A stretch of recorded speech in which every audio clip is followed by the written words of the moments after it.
Se perguntássemos para Deus, Senhor Deus, qual a definição que o Senhor nos dá? O que é ser um homem de verdade, Senhor Deus? A resposta de Deus provavelmente seria essa. Você quer saber qual a minha definição de um homem de verdade? Deus diria, olhe para Jesus Cristo. Ele é o meu Filho amado em quem eu tenho prazer. Ele é um homem de verdade. Ele é 100% Deus, ele é 100% homem, e homem de verdade. Deus nos diria o seguinte, Jesus, ao contrário de Adão, primeiro Adão que foi omisso e irresponsável, e cedeu às tentações, e caiu no pecado, Jesus assumiu as suas responsabilidades. Jesus assumiu as suas responsabilidades pessoais em primeiro lugar. A Bíblia fala que ele foi obediente e fiel para com seus pais e para com Deus. Jesus foi educado e responsável também diante dos homens. O versículo que eu tenho em mente é Lucas 2:52, que resume o desenvolvimento de Jesus nesta vida, através da sua infância, adolescência, juventude, até os seus 30 anos, fala, e Jesus crescia em sabedoria, estatura e graça diante de Deus e dos homens. Jesus crescia em sabedoria, desenvolvimento acadêmico, mental, intelectual. Jesus crescia em estatura, desenvolvimento físico. Jesus crescia em graça diante de Deus, desenvolvimento espiritual e diante dos homens, e crescimento e desenvolvimento social. Jesus, nos diz os evangelhos, Jesus levou sua família, sua fé, sua religião, estudos e trabalho muito a sério. Na cidade aonde ele foi criado, ele era conhecido como o carpinteiro, nos diz Marcos capítulo 6, versículo 3. Jesus não era conhecido como o falador, o faroleiro, o trambiqueiro, o preguiçoso, não, ele era conhecido como o carpinteiro. Não só filho de carpinteiro, mas o carpinteiro. Aparentemente seu pai, José, morreu, e ele assumiu a carpintaria do pai, como filho mais velho. Jesus, então, em primeiro lugar, como homem de verdade, que Deus coloca diante de nós, fala, você quer ser um homem de verdade? Olhe para Jesus. Jesus, em primeiro lugar, ele assumiu suas responsabilidades pessoais, diante da família, diante de Deus, diante da religião, dos estudos, do trabalho. Além disso, Jesus assumiu a minha responsabilidade, o meu pecado contra Deus, e Ele os resolveu para mim e por mim.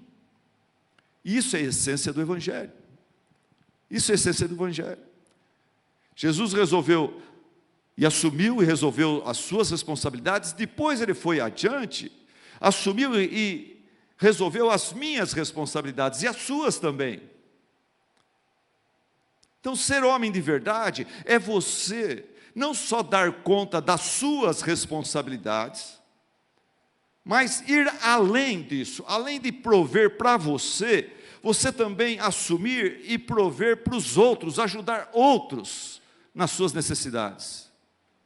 Ser homem de verdade não é você cuidar só da sua vida espiritual, da sua vida material, mas você trabalhar e cuidar também da vida espiritual da esposa, dos filhos, de irmãos da igreja, de visitantes, de gente que está se convertendo.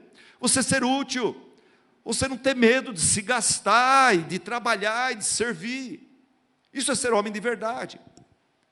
Hoje pela manhã eu usei uma definição de John Piper sobre o que é feminilidade cristã. E agora eu vou passar para vocês o que é feminilidade, o que é masculinidade cristã, de acordo com John Piper. Olha o que ele fala. No cerne, no coração, no miolo da masculinidade madura, está o senso de responsabilidade benevolente, bondosa, para liderar as mulheres, prover a elas e protegê-las, através de formas apropriadas aos diferentes relacionamentos de um homem. Vamos ler outra vez? Volta lá o quadro. No cerne da masculinidade madura. O que John Piper está dizendo é que essa definição, ela não é exaustiva. Vamos falar do principal. Ele falou, no coração, tem muita coisa. Ser um homem, masculinidade cristã envolve muita coisa, mas aqui está o cerne. No cerne está isso. Um senso, o homem que é homem de verdade, ele tem um sentimento, ele tem um senso, um sentimento de responsabilidade benevolente para liderar, prover e proteger mulheres e crianças e amigos mais fracos, através de formas apropriadas aos diferentes relacionamentos de um homem. Isso é tão verdade que, se você estiver numa noite escura, você está depois da faculdade, vamos dizer, o trabalho, você estiver num ponto de ônibus com várias outras mulheres, você é homem, está cheio de mulheres lá, e tiver uma câmera filmando ali, e de repente aparecer um vagabundo, aparecer um alcoólatra, um ébrio, e ameaçar, tocar nas mulheres, coisas assim. E se você, como homem, não tomar a frente ali e defender aquelas mulheres no ponto do ônibus, você vai se sentir muito envergonhado de si mesmo, mesmo não sendo cristão. Você vai querer, se aquele filme for passar na televisão, no YouTube, você vai querer apagar aquele filme de vergonha de não ter sido um homem de verdade e defender as mulheres como você deveria. Irmãos, esse senso, Deus nos criou, homens e mulheres, Ele colocou isso dentro dos homens. Isso está em mim, está em você, está em todos os homens ao redor do mundo.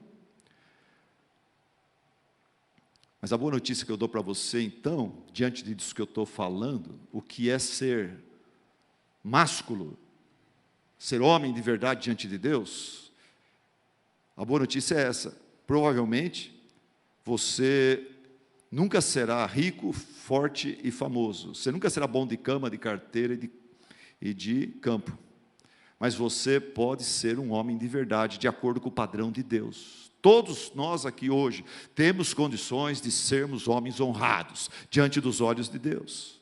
Como? Assumindo nossos deveres, desafios, responsabilidades diante da família, da igreja, comunidade, esposa e filhos. Deixando de lado aquele jeitão omisso e irresponsável de Adão e seus filhos, seus descendentes, para adotar o exemplo voluntarioso e responsável do Senhor Jesus Cristo.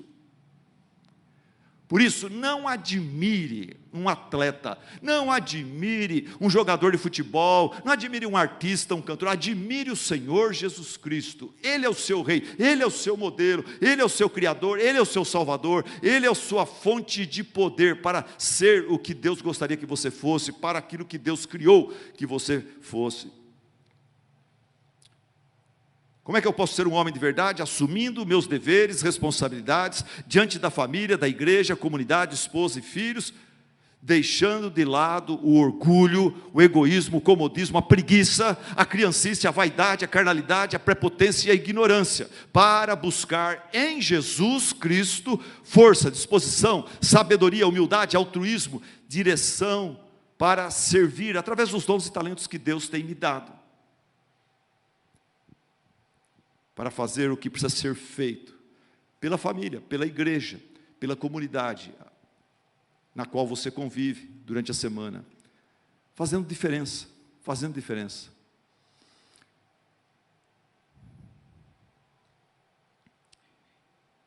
Cristo, Ele nos conduz ao plano original da masculinidade. Quando uma pessoa conhece a Cristo, quando uma pessoa tem um encontro com Cristo, se ele é homem, uma das coisas que acontece é isso: Cristo o conduz, Cristo o recebe como ele é. Ele pode ser uma mariquinha, pode ser um filhinho da mamãe mimado, folgado, preguiçoso. Cristo o recebe como ele é. Mas Cristo imediatamente o introduz no curso de santificação de vida. E o Espírito Santo chega junto. E vai treinando esse homem e conduzindo esse homem ao plano original de Deus, de masculinidade. E esse homem vai deixando de ser marica e vai aprendendo a ser homem. Agora, quando alguém diz que se converte e continua sendo marica, não se converteu, essa pessoa está enganada. Você pode chegar para ele e falar: desculpa, amigão, você está enganado. Você está enganado. Eu quero desafiar você reavaliar a sua conversão. Quando Deus salva um homem, Ele começa a transformar aquele homem em homem de verdade. Cristo nos conduz ao plano original de masculinidade. A igreja está cheia não, mas tem muitos homens da igreja que acham que são salvos, não são salvos. Eles não estão crescendo na sua masculinidade, eles continuam os mesmos folgados e omissos, e traidores, e mentirosos, e malandrinhos. Não teve conversão, que não seja o seu caso. E se for, que o Espírito Santo te converta hoje à noite.